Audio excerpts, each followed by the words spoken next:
यहाँ उपस्थित प्रिंट एवं इलेक्ट्रॉनिक्स मीडिया के मेरे साथियों, SK Mandal group of institutions में प्रशिक्षण प्राप्त कर रहे सभी छात्र छात्राओं एवं हमारे आज परिसर में आए हुए सभी अभिभावकगण को मैं सरस्वती पूजा की हार्दिक शुभकामना देता हूँ।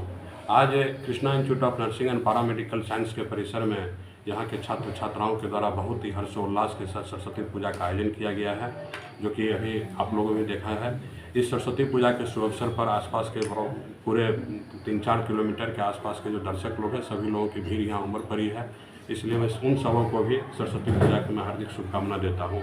इस संस्थान में Krishna institute of nursing and paramedical sciences में जो नामांकन लेने की प्रक्रिया होती है, इसको मैं आप लोगों के माध्यम से बता देना चाहता हूँ। आज की प्रत्येक वर्ष हमारे जो पेरेंट ऑर्गेनाइजेशन है SK Mandal group of institutions, उनके द्वारा संचालित संस्थानों में नामांकन लेने के लिए SK Mandal group of institution के द्वारा एक राष्ट्रीय स्तर पर स्कॉलरशिप प्रवेश परीक्षा का आयोजन किया जाता है, जिस परीक्षा का आयोजन इस बार 27 अप्रैल को की जा रही है।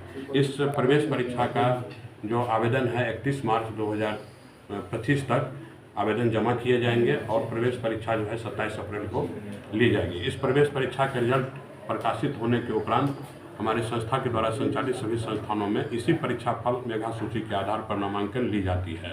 और इस परीक्षा में प्रत्येक कोर्स में जो नामांकन लिए जाते हैं, उस कोर्स में जो प्रथम स्थान पर छात्र छात्राएं कोई आएंगे तो उनका निःशुल्क नामांकन हमारे यहाँ ली जाती है, और जो दूसरे स्थान पर आएंगे उनका फीस में आधे की छूट दी जाती है। तो इस तरह से लगभग प्रत्येक वर्ष हमारे संस्थान में 70 से 80 बच्चे ऐसे होते हैं जो छात्रवृत्ति के द्वारा नामांकन लेते हैं। और इसमें जो स्कॉलरशिप का योजना है, जैसे इस योजना से गरीब के छात्र छात्राएं जो मेधावी बच्चे हैं, अपने मतलब जो मेधावी का बच्चे को जो है तो अपने ब्रिलियंट से जो जाते हैं, अपने टैलेंट को दिखाते हुए जो इस परीक्षा में प्रथम स्थान या द्वितीय स्थान पर आते हैं, उनको जो फीस में छूट दी जाती है, तो इससे लोकल स्तर पर या राज्य स्तर पर बहुत सारे बच्चे को इससे फ़ायदा मिलता है हमारे संस्थान में। और ये कार्यक्रम जो है लगातार 2022 से चलती आ रही है। अभी ये चौथे साल का ये कार्यक्रम, और आप लोगों के सहयोग से बहुत ही अच्छी तरह से कार्यक्रम का संचालन हम लोग करते आ रहे हैं।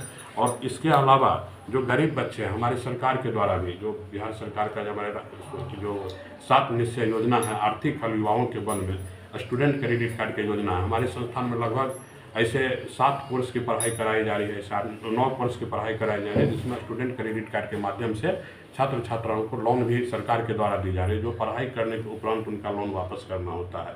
तो इस तरह से कोई भी गरीब बच्चे पैसे के अभाव में अपना प्रशिक्षण वो नहीं छोड़ सकते हैं, क्योंकि हमारे द्वारा और सरकार के द्वारा लगातार इस चीज़ का प्रयास यहाँ किया जा रहा है। Thank you. कितने बच्चे तो सरस्वती पूजा को लेकर कोई ऑफर भी है क्या? इस सरस्वती पूजा के लिए तो ऑफर अभी हम लोग का स्कॉलरशिप प्रवेश परीक्षा का आवेदन फॉर्म अभी ही जमा की जा रही है। ये सरस्वती पूजा का ही मान के चलिए कि अभी से आज से हम लोग शुरुआत कर रहे हैं इसको अच्छी तरीक़ा से। 10 दिन पहले से इस फॉर्म का कुछ दिन पहले निकाला गया था, लेकिन आज फिर मैं आप लोगों के द्वारा रिपीट करना चाहता हूँ कि इस फॉर्म को बच्चे भरें, और इसमें अगर प्रथम स्थान पर आप पाते हैं तो आपको निःशुल्क यहाँ प्रशिक्षण दिया जाएगा। इस बार कितने बच्चे का एडमिशन होगा? नहीं, एक ही बार एग्जाम देंगे। यूनिवर्सिटी भी तो लेती है ना? यूनिवर्सिटी लेती है, हम लोग भी जो यूनिवर्सिटी एग्जाम लेती है, 50% बच्चे का यूनिवर्सिटी के द्वारा नामांकन होता है, और 50% से टॉपर हमारे संस्था के इंट्रेंस एग्जामिनेशन होता है।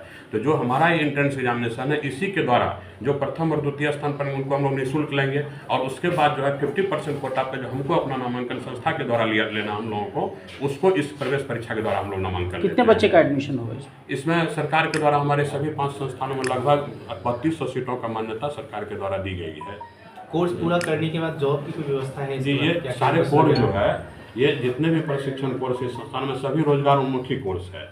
इस कोर्स में जितने भी आप देख रहे हैं कि जो भी है, जैसे DMLT का कोर्स मात्र 2 साल का कोर्स है, बच्चे उसका प्रशिक्षण प्राप्त करने के बाद कभी भी बैठा नहीं रहेगा। जितना भी आप अस्पताल देख रहे हैं, अभी भी आप देख रहे हैं अस्पताल में इमरजेंसी पड़ने पर अस्पताल में नॉन ट्रेंड आदमी के द्वारा काम लिया जाता है, जो अगर हमारे यहाँ से वो प्रशिक्षण प्राप्त करेंगे, एक प्रशिक्षणधारी जो छात्र छात्रा है तो वो वहाँ काम करेंगे, तो उनका स्टैंडर्ड उनसे ऊँचा हमेशा रहेगा।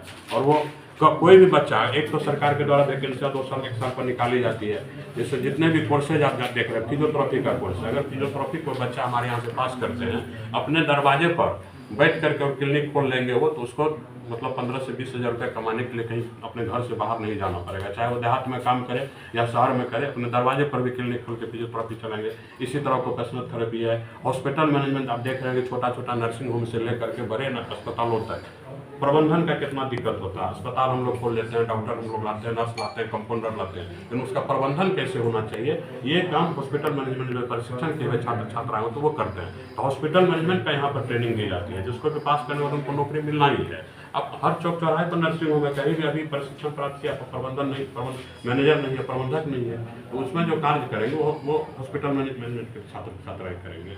ये जो भी इसके बाद कोर्स है, physiotherapy, hospital management, bachelor of occupational therapy है, बैचलर ऑफ लाइफ टेक्नीशियन है, DMLT का कोर्स है, ड्रेसर का कोर्स है, OT असिस्टेंट है, डी फार्म है, सारे कोर्स रोजगारोन्मुखी कोर्स। आप डी फार्म को देख लीजिए, जगह जगह पर दवा का दुकान है। आज अगर सरकार इस चीज़ को सख्ती बरत दे कि जो फार्मेसी जो किए हुआ वही दवा का दुकान खोल सकता है तो शायद आधे दुकान बंद भी हो सकती है, क्योंकि एक फार्मेसी 2-2 दुकान 3-3 दुकान पर भी कभी कभी चले जाते हैं।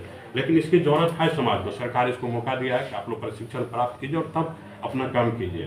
तो WHO जो है, वर्ल्ड हेल्थ ऑर्गेनाइजेशन, उनके द्वारा भी देखिए बार बार इस चीज़ को दुनिया में आगाह किया जाता है कि आप जो है इसको मजबूत बनाइए, इसको मजबूती के साथ अपना चिकित्सा सेवा को मजबूत कीजिए। चिकित्सा सेवा तभी मजबूत होगा जब चिकित्सा शिक्षा मजबूत होगा।